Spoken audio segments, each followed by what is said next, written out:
Okay, this is Urban Home Content, and today I'm interviewing Jane Van Toussaint Morrison, my mom.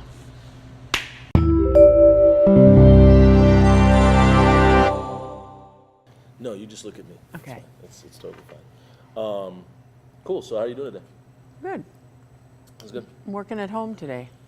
What do you mean you're working at home? Well, one day a week, the advanced practice nurses can work from home and do their office work. So I do a lot of mine in 8 hours. So I don't need to work in clinic, but I just do 8 hours of charting, planning. People say charting. I've heard people in hospitals say, got to do charts. What does that even mean? It means you have to document what you do, what your patient looks like. You have to write your assessment down, and you have to write what treatments you did, what medications you gave. If there's an emergency, you've got to write down what caused that, and then how you resolved it. It's all, you've got to document everything, Okay. so that the next people coming along know what happened and what to do. Very important, but extremely time consuming. Down the line, do you think computers just take that over and that's... It's happening now, but there's some providers that are resistant, and there's some pieces that people won't do. Like old ways we used to do stuff, like putting a little red X on an order sheet. We shouldn't have to do that. We should have a way in the computer to do it. That sounds silly, but we can do it all. Okay. So for people that are just tuning in, what is your official title? I am an advanced practice nurse. Specifically, I'm an oncology clinical nurse specialist. I'm a registered nurse. I used to just say clinical oncology nurse specialist. That's fine. It's Nobody gets it right. Clinical nurse specialist. Okay. And oncology is? Cancer care. Okay. When you first signed up for nursing, were you like, okay, I want to do cancer care? No. What was it that you wanted to do? I just wanted to work in a hospital and take care of patients, and work with other women and have fun. And I liked science a lot, and nursing is very scientific: anatomy, physiology, pharmacology, all that, and how it works with the human body. When you say scientific, are you taking like advanced biology classes or organic I chemistry did eventually classes? when I got my bachelor's degree and then my master's degree, but the first program I was in was a 2-year junior college. That was in the early 70s. And we just did basic anatomy and physiology, basic pharmacology, stuff like that. Okay. And nursing. Okay, and then down the line, was there any organic chemistry involved?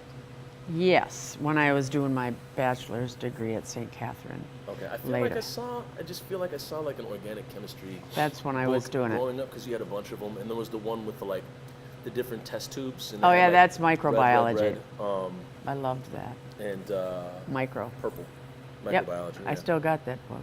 You do? Well, yeah, can't get rid of it. I love it. Microbiology sounds very tough. No, it's about microbes. It's small. I mean, basically in our area, it's about bugs, germs, what kinds go through cell walls, what kinds don't. It's streptococcus, all different kinds, and looking at it under the microscope, and then how do you treat them? So when you went into nursing, what was the first step you took? Well, I was a nursing assistant. So you went to college to be a nurse assistant? Nope. Or? You just train. You don't need to go to college. I grew up in the 60s, so that framed my whole life. I was a hippie. I was against the war. I was very political, left wing, and I don't want to say I wanted to help people, but I didn't want to go off and work in a bank or, anything like. I wanted service. So I got a job working at the old Swedish hospital with a bunch of other nursing assistants. We got trained, and these were people that helped the nurses. The Swedish hospital is right next to HCMC. Yeah, it's not called that anymore, but it was back then. Okay. So and we were we had so much fun, all us kids. We'd party all the time, and our head nurse was just a bitch. and she'd tell us what to do and yell at us. And But isn't that kind so, of no, but what we did, all of us, there was like 5 of us, we would write on the chalkboards, don't tell us what to do, ask us and say please. And then we kind of had a little sit-down strike in the middle of the day. what So did the then head nurse say to that? she got a little nicer, you know? Okay. She asked us. Okay. Then we But played isn't some that- more. But isn't that kind of a stigma that Nurse Ratchet, you know, like every Yeah, but like, that's not the way it's changed. Back then, there's like one nurse on a floor, registered nurse, and everybody else was support staff. Now it's registered nurses taking care of each patient, and there's less support staff. That's because we need the higher skill. People are so much sicker in the hospitals. Yeah. You stay home with a lot of the stuff we used to take care of. Like if you go in and if you had a hernia repaired in 1970, Yeah. you'd stay in the hospital for 10 days. What? Now you go home the same day. Or if you have a They baby, booted me out within like 20, like I 10 know. hours. I know. That was the worst pain I've ever felt in my life. Well, there's worse. No, I don't doubt it. But so, and I mean, even for having babies, you'd stay in 7 days. Now you go Yeah. home in 2. Okay, so is it because the healthcare is more advanced and you can go home in 2? Or is it because healthcare is a little more like, hey, we don't got room for you, get out? We know how to do it better. Yeah. We have better medicines, we have better procedures, we have less morbidity or complications. You know, we're not cutting you open with a machete in a dirty room. Yeah. Sepsis, antisepsis, cleaning things, what we clean things with, how we identify bugs, our antibiotics, pain management, all that is like a quantum leap ahead. And we as caregivers know how to use it, and we're educated that way. So is the future just a doctor shows up to your house and like cuts you open and does No, it well, and then let's- you're out? No, Or and do it's the not a stays get doctor. shorter? The stays get- Yes, very short. Okay. And then there's other facilities. So like if you're old and you've had a stroke and you're never going to get really better, but you're not dying, you go to a care facility. You don't stay in the hospital for the rest of your life. But so you said in the Swedish hospital was when you became a nurse assistant? Yes, and then I wanted to go be a registered nurse. So then what were you back at Turo in New I was a Orleans? registered nurse. I'd finished nursing in 1973, and I moved to New Orleans in 75. Oh, I thought you started nursing in No, New Orleans. no. Okay. And then Learn something new every day. I worked, when I first got there, I worked at a place I didn't like. And then I worked at Charity Hospital, the big public hospital in New Orleans. It's shut down now? Yeah, after Katrina. But that was like one of the biggest outpatient clinics in the world. Wow. And I worked oral surgery and general dentistry. And it was still pretty segregated. It had a east side and a west side. And they'd say east emergency room and west emergency room, but it used to be colored and white. Yeah. And then all the, Like they literally titled it colored and white. back in the 50s and 60s and 40s and 30s, yes. Okay. And you'd get boxes of charts up and it would say colored eye for the eye clinic or white eye Wow. clinic, you know. That's the middle 70s, you see? And People are like, that's been done for hundreds of years. that's the problem. We're pretty far away here. It's on the other side of the street.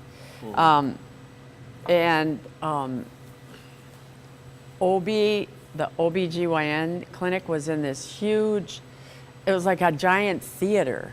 I mean, Oh. there on campus. And I've been thinking about it recently because there was this excellent article in the New York Times about African American women or black women internationally and the incidence of mortality in childbirth and problems with infants is like a quantum leap ahead. In the United States, deaths I think are like 5 times more for black women.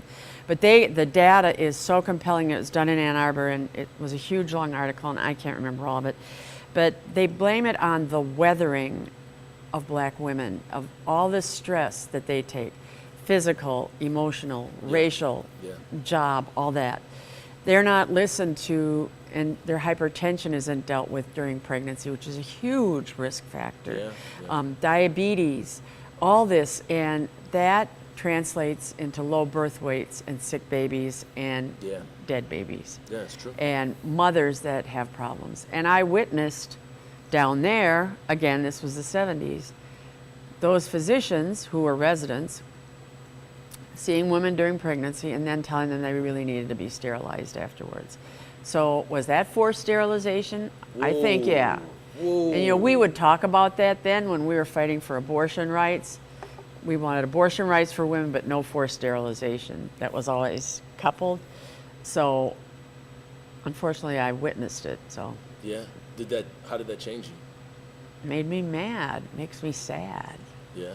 Does it, I mean, I don't want to say does it build a rage, but then how do you go about, like, proactively changing it? Well, I was part of organizations and women's organizations that fought for women's rights. We got, before 1973, abortion was illegal in the United States. And you had to go to other countries or you had to get illegal abortions, which were like butchers. Yeah. And my generation got that turned back. Okay. Oh, by the way, we also ended a war that the United States was in. Can you put that down for us too? Yeah. Congratulations. Thank you. I'm very proud of us. That's fine. Hey, there's no reason not to. Getting down to, okay, so what inspired you to go into nursing? Well, People? I was with nurses that I really liked, and I liked what they did at Swedish. So, and they knew about this school. It was St. Mary's. It's right over there by Fairview Riverside Hospital. It's St. Kate's now. So I went and did the 2-year program there, and I really, really liked it. And then I got out, and I went back to Swedish, which had changed to Metropolitan Medical Center. I worked orthopedics. So then how did you get into oncology? All right. Well, I moved from here like in 75 to New Orleans and worked in that charity hospital. And I left nursing for a while and I worked in industry and an aluminum foundry. Yeah. There was only 3 of us ladies out of 2,800. And then we all got laid off because it was like 76, 77, 78. It was a big recession. And I went to Touro Infirmary, which is Uptown Hospital, and I started working there. And I was on a floor that got a lot of the surgical cancer patients, and I got really interested in that. Plus, there was the oncologist, the medical oncologist, was stellar. He was so equal and fair, such a partner, and I'd ask him questions about this kind of lymphoma, and I started giving classes to the nurses on it, and then Dr. Caputo. And then when Touro opened its own cancer treatment unit, inpatient unit, I applied to be the head nurse, and I got it. Okay. So that's all I did the whole time I was there. Wow. And then when I moved back home here, that's all I did too. I worked at the U on bone marrow, and then I worked at Hennepin since 1987. I took about a 8-year hiatus teaching and doing a few other things. Yeah. But I'm back there now. Oh, okay. And that's when you were teaching at the college. Right. And so with where you're at now, what's the difference between when you were head nurse for oncology at Touro versus what you're doing right now? Okay, so when you're a staff nurse, when you have like a 2 or 4-year degree, you take care of patients, and you can be in management and you can teach. But now more academic positions, you need a PhD and mostly a master's degree. But there are advanced practice nursing jobs. You've heard of nurse practitioners, physician's assistants, nurse anesthetists, midwives. Those are all nurses, except the PAs, that have gone on to get their master's or their doctorate to advance their practice, to go more into research, to read research, perform research. Did you go get your doctorate? No, I only got my master's. Okay. Got a little old for that. Right. And I told my friends if I ever said I was going to hold me back. It's too much. Okay. All right, so the oldest advanced practice nurses are nurse midwives. They've been around for, Forever. hundreds and hundreds. Nurse anesthetists, they help put people to sleep with the doctors and stuff. Then we came along, clinical nurse specialists, where we have our master's degrees, but first we used to work in hospitals, planning education, policies, procedures, advancing nursing science, and seeing a few patients. Then nurse practitioners came, and they were trained to see patients in clinics, and we started doing that too, and specializing in different areas. So there's like critical care nurse practitioners and CNSs, or cardiology, or kidney, or pediatric, you name it. But I picked cancer, and I picked adult cancer. Okay. So, You said you went into pediatrics for a little bit. And then well, I did it at the U. No, I can't do that.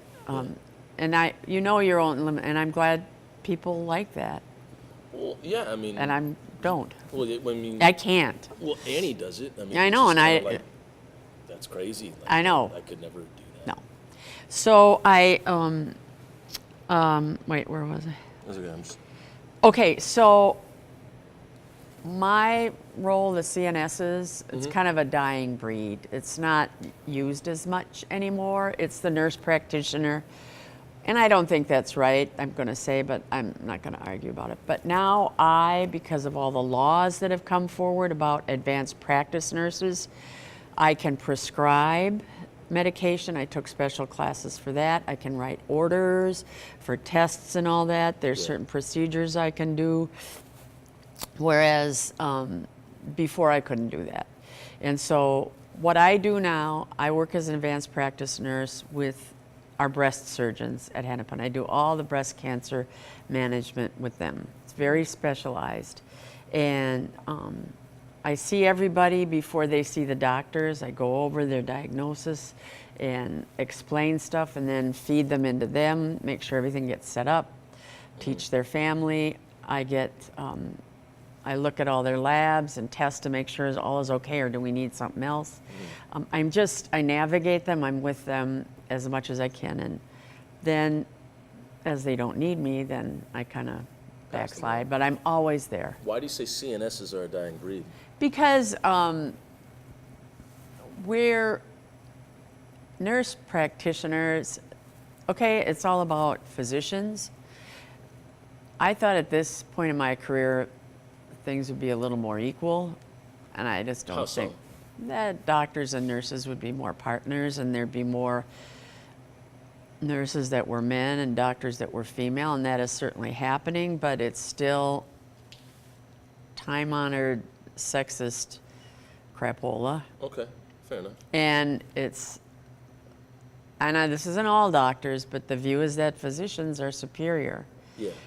I never wanted to be a doctor. Yeah. And if somebody said, oh, you can sign up and be one tomorrow, I'd say, well, that's nice. See you later, alligator. It's just, I love being a nurse. And I mean, we are the most trusted profession in this country. What does that say? Then who come? Pharmacists. Whoa, we're pretty good. Turn your mic. I know, I think I've been hitting it. No, it's okay. When do we talk about hockey? Oh, okay. 1 second, let me just get this right. Yeah, I think it's working. All right. So our role, which is old, doctors don't know what we do. You know, and I have to, they call, cancer nursing coordinator, or head nurse for breast cancer, or, it's like, say what I am, what I'm licensed to do. I had to fight about that when I first started at Hennepin. What did you want them to say that you are? What I am, I'm a clinical nurse specialist. Okay. Clinical specialist nurse. I mean, they had it all. So I had to educate people about what my real role was. Can people today still apply for those jobs? Or yes, there are some, yeah. And they might specialize even more. Like, I worked with the nurse at the U for a while, and she went into it when I was there, CNS, and she's now a big wound care nurse, and she really specializes in that, which is a huge another field. And going back into what you were talking about, sexism in the entire, I guess, hierarchy of the relationship between physicians and healthcare, is there still a stigma, not a stigma, or is there still like a stereotype that a nurse is a woman and a woman is a nurse? Like, I mean, like when you see a male nurse, is that a rarity, or what do you? No, I think it's more and that's good. What has the percentage been like since Oh, the I 70s think it's, versus now? well, I think it was like 1 or 2% way back there, but now I think it's up 10 or so. I don't know for Okay. exactly. One thing also, there's certain things that you fault women for, but you don't fault men for. That's another, I read too much. Harsh answers or being sharp with your voice, Yeah. which I do. And I've been called on it, because I cut to the chase. Yeah. And in this article it says, why is that a fault when it's a woman? But if a man is incisive and direct, it's a virtue. Yeah, it's like, Please, oh, he's being okay, a bold talker. Yeah. that makes me even more mad then, So I'm not doing that anymore. I'm was there ever a I'm time- 69. I'm not doing that crap anymore. Was there ever a time where you did kind of compromise your tone or your voice, so I people felt tried. safe around you? I tried, but Yeah. it didn't always. It has lately, because Lately, you've compromised your voice? I've said to myself, what I value Yeah. are patients and other nurses, Uh-huh. and that's what I want to focus on. So speaking to people that are thinking about becoming nurses now or going into healthcare, what would you say in regards to that? Oh, just one more thing. Okay, One go of the ahead. ways I got around that is I stopped going to meetings. That drives me nuts. What meetings? Any meetings, staff meetings, meetings to discuss what our new clinic's going to look like, because it doesn't make any difference. And I only get in trouble. Oh, okay. And my boss, Kelly, she never tells me to come to a meeting because she knows what happens, She knows and what we're all happens. happy now. Well, and okay, fair enough. In regards of like, okay, but getting back to my. Oh, I went on a tour of our new clinic. Yeah. And cannonballs were coming out of my mouth. Why? It was, I didn't like it. It was too small. It wasn't set up for patients and staff. It was baloney. Would you have given them some insight if they asked you first? It wouldn't have made any difference. So I just let it fall out then, and that was that. So, All right. but going No, forward, I'm sorry, back. No, it's okay. Speaking to people that are thinking about Oh. going into healthcare, what would you say in regards of the bureaucracy of gendered voices? Be honest with yourself about what is and what isn't, and what can and can't change. Honest to God, I don't know. Can a voice like that can a voice like that survive in the bureaucracy or the employment of healthcare? Or is that If like you a want to fireable keep offense? batting your head against a wall and things, I don't think you can, because then you're totally all roped repressing up. it, yeah. But and I'm not saying pick and choose your battles, I am not saying that. But you look at what's of value to you, Yeah. what you want to do, and you do that with gusto. And that you don't compromise. That small. Nobody tells me how to practice nursing anymore. Nobody questions that. Because you know what? They know I'm an expert. Yeah. They know I am good to my patients, and Yeah. my patients would line up in military precision and Yeah. take them down. That's all. That's- That's it. Oh, sorry. Oh, God. That was bad, wasn't it? No, that was fine. Push that the was fine. chair out. No, to wrap up, we were talking about meetings. Is she still in frame? Right? Yes. Okay. Oh, I'm sorry, I pushed No, off. it's okay. To talk about meetings, you run certain meetings about pancreatic cancer and other stuff. How did you get into that? Speaking? And- no, like group meetings, like Oh, a- support groups. Support groups, yes. How did you get into that? Is the first question I'll ask, and then the Well, final that's question part I'll of a ask. special role of a clinical nurse specialist, of doing support groups. And I did it because at Hennepin, we did it once a week, and this old guy had started it years ago. So that kept up. And then when I worked at North Memorial, we did a lot of disease-specific support groups. We had a prostate cancer one, we had colon, breast, we had a blood and marrow. So, and there were enough patients to populate those, so that's what we did. And what's the usual message that, or like, I guess, line of hope that, is a thematic narrative that you see in each of those groups? One of the things that those groups are good for is you bring people together that are are looking at the same thing. Yeah. And you can see that, oh, look, Mary, she's 14 years out from breast cancer and she looks fine. She just had 2 babies. It's that kind of thing, and they support each other. Mm-hmm. I'm just a guide or a tool there to help. But I try to, hope isn't just measured in long term that I'm going to live forever.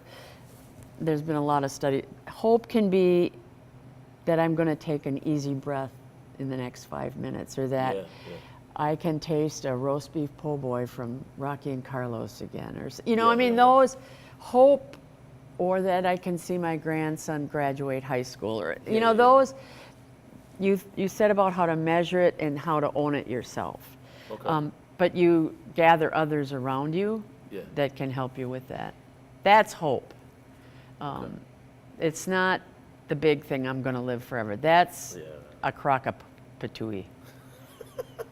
I really haven't sworn, have I? You haven't. I think you might have a little bit. But on that note, well, thank you for sharing your experience and beginning, middle, and we didn't really get to where you hope. We kind of talked a little bit where you hope the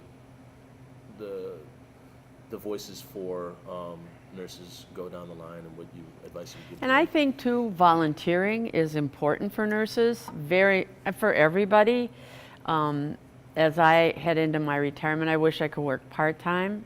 Kind of thinking about Planned Parenthood a little bit with this stuff about women and pregnancies got me really irked. Mm-hmm. But to give back, been lucky to be healthy, and I can give back to others, and can talk about it. Yeah. I love teaching, and I've done that a lot. I taught a whole generation of nurses in the Twin Cities how to administer chemotherapy, and it's all different now. But I like doing that. So maybe I'm going to go make meals at Open Arms and sew quilts for the babies at Children's. Stuff like that. That's fine. Okay. Yeah. Well, thanks for talking with me. Appreciate it. And it's a choice. You're my kid. No, it's a choice. I'm Irish. I can't not talk. Okay. But let's talk hockey here. Who's going? We'll talk What's hockey. the brackets? We'll talk hockey the next time. I don't know how to do brackets. Okay. Can you teach me? Jane Van Dusen Morrison, ladies and gentlemen. Okay. Let's go.